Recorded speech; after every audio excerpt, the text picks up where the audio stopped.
So this is the way I'm going to go. I'm going to do the negative first.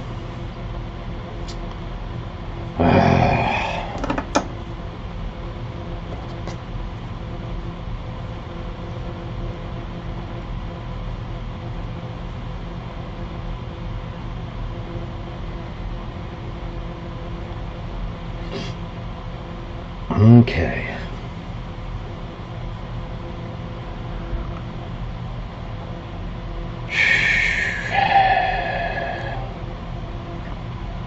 Can't really push down on top of this and get all that hot enough to melt together without just cooking these nearby components and components on the other side.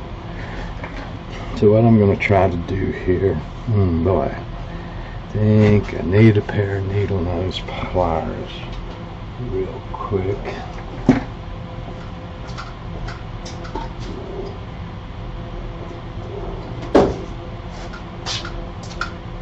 And what I'm going to try to do here is hold this wire with the needle nose pliers and get underneath it with my heat. Now it's tinned, but it is stranded wire, so it's really hard to heat. It is a I'm just going to kind of rotate it as I hold that flat part of that tip on the tinned end, trying to get the solder in it to melt. There's a lot of heat being conducted away by this large diameter wire, and again the fact that it's stranded wire. Once I see wait a minute, I think I'm going to tin it a little more than it is. Yeah, see that wire even back there where I've got a hold of it. Ouch. Can't really, ouch. Is hot, very hot. So I'll move this aside a little bit. I don't want any flux popping and putting little splatters of solder on my board. I'm just going to protect my board a little there. And we'll get over here, put us a little solder on the soldering iron, get underneath that wire, and we'll see if we can't get it melted, and even put a little more solder on it.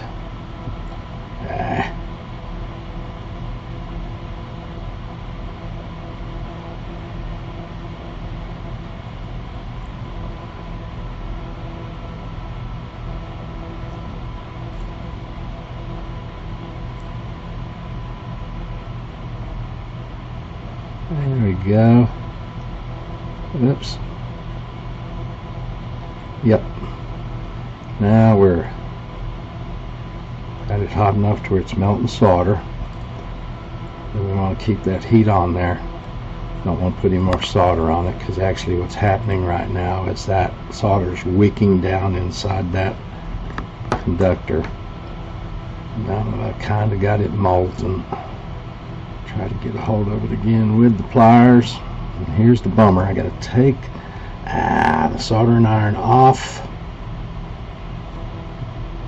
and get out of this clamp. Let's heat it back up. It should be quicker. There, we've sort of got it. Now we'll head for where we're going to solder it, and we'll have to be on top of it. There's just no way around it. We'll go on top of it. I'm going to come out, try to get a little more solder. Add to the mix here. Come on, this is taking too long. Just enough to add to the mix. Now we want to exchange downward pressure of the pliers and slowly let up on the iron.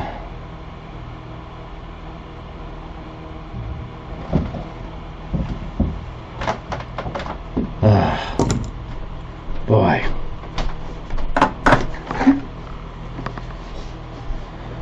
Okay, got a little angle on my wire. But I like the solder joint. God. Yeah, the wire's still hot, but the circuitry around it isn't. Let's see what we got. Sticking to the back. Wow, heat way over there. I hope not.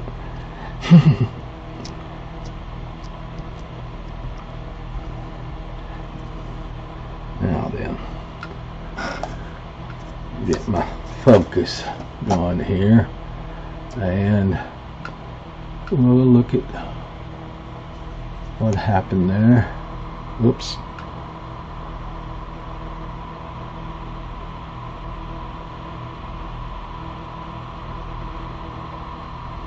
There we go.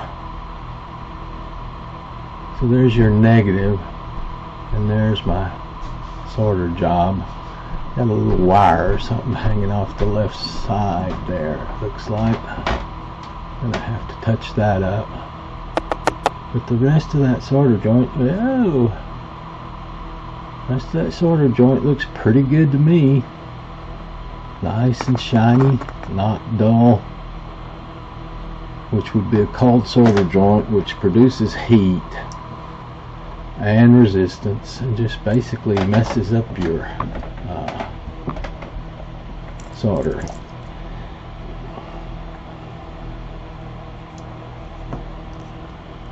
Okay, whatever that was is gone. Okay, so now I've got my plan of attack for doing the next three. The only little problem I've got is my little clamp here. It's hard to hold. So, again, we'll get up here. We'll melt the solder on the end. Protect our circuit board from splattering solder. I'm going to try to get our end hot.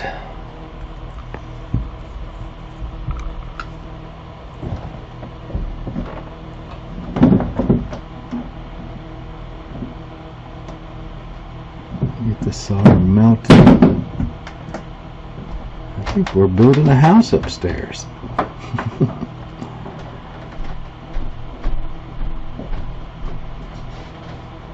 And we'll get a little more solder in it. Like I say, it looks like it's going in, but what you're doing is you're just got a tin inside that insulation. There we go. And that's the little extra I need. Now then, I need to exchange the little alligator clip. Oops, hard to work with one hand. And now we will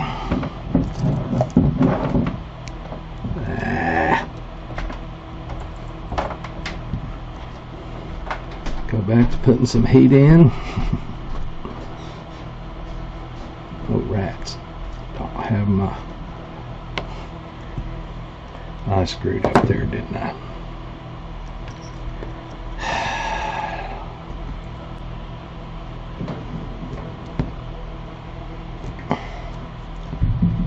Gotta get my board kind of situated.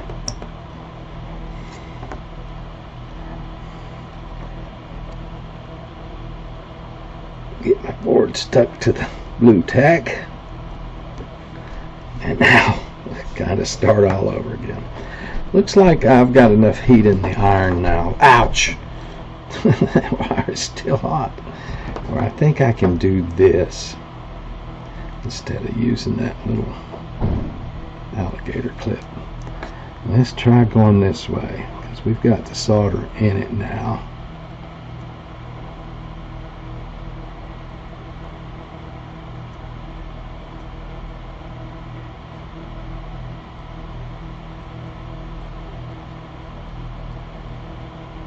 There we go. Now we've got it melted again. Let's get it down a little straighter this time and go on top.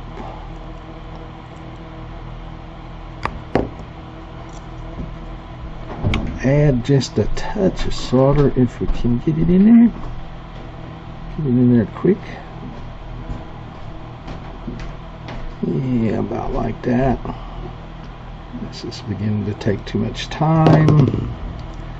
We want to exchange pressure of the soldering iron for pressure of the, oops. Do you see how that dulled up as it solidified? That's indicative of a cold solder joint. So, like it or not, and it's kind of to the right and below the solder pad. So we're going to go back on it again. No fun. And I'm actually, it's hot. Actually try to move it.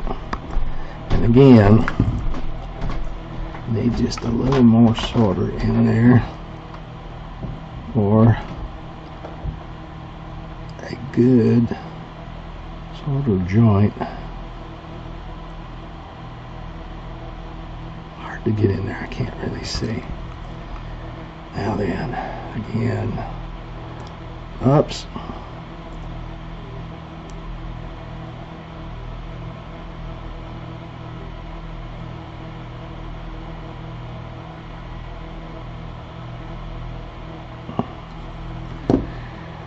Okay.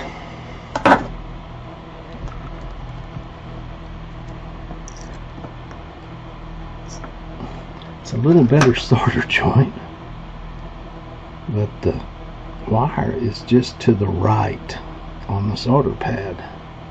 It's still not where I want it.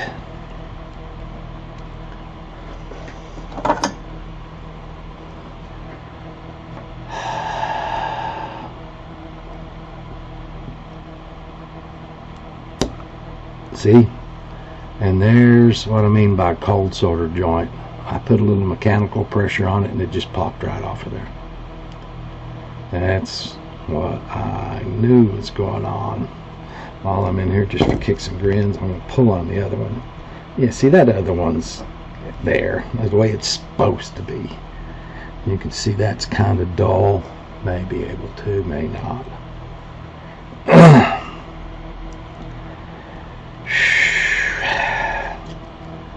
Stick. The blue tack doesn't stick to the silicone solder pad I'm using underneath all of this that well.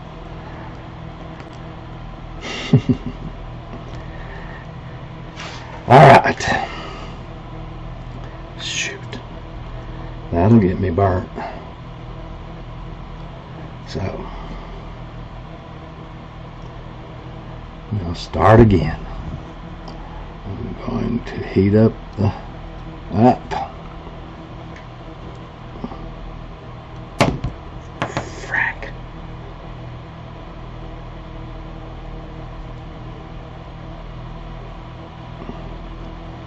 Gonna heat up the tinned end of the large wire. Good. See, that goes real quick with all that extra solder on there. And then try to heat up. Soldering iron's between the wire and the pad now. I'm going to switch to the top of the wire. I'm waiting to feel the solder in the wire melt, which is not happening. Oops. There we go.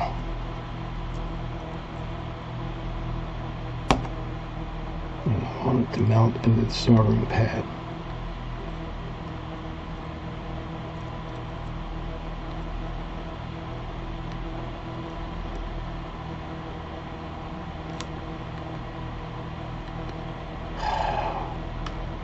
My hands just aren't as steady as they once were.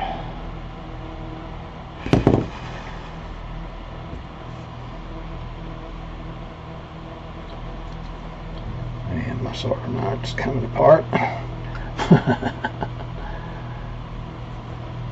Kinda gotta popped a few threads right here where it solders together, screws together, so now I'm going to have to let it cool down again.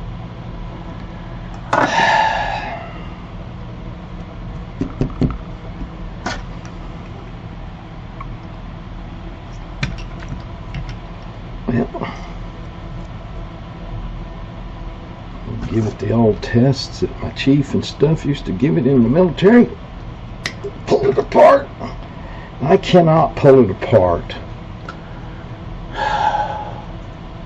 So I'm going to call those two joints good. They're not my best ever work.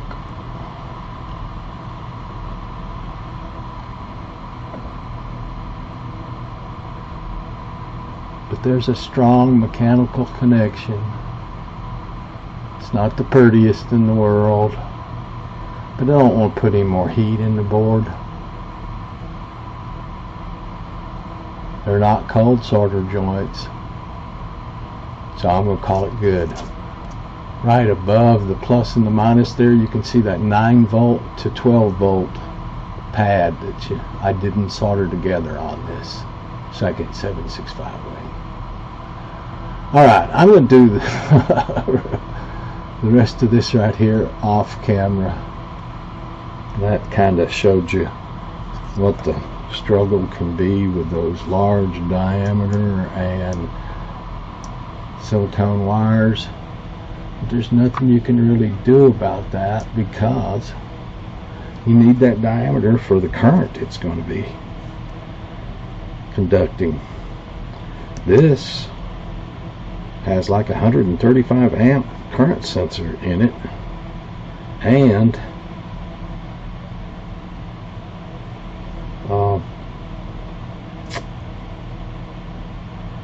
if you put this in a quad or a hexacopter, 6 motors pulling current at the same time, this right here is going to take the brunt of it. These 2 wires, it might be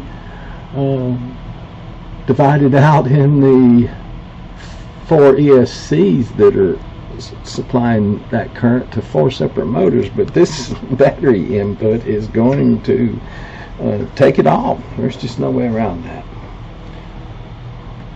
Speaking of batteries, let me find a battery. Here we go. Let's just go ahead and see if I've destroyed this board yet. We'll turn it on and see if we have LEDs or if we get smoke. Oh, look. We get the LEDs we should get. Isn't that amazing? So I don't have a short there, and I've, like I say, mechanically pushed and tugged on it as much as I can, trying to break them off. Can't do it. Might not have as much strength as I had at one time, but it is a sufficient solder connection. I would like it to look a little more kind of filled in and shaped up, but in general I like that. I'm going to take that. It's electrically good anyway.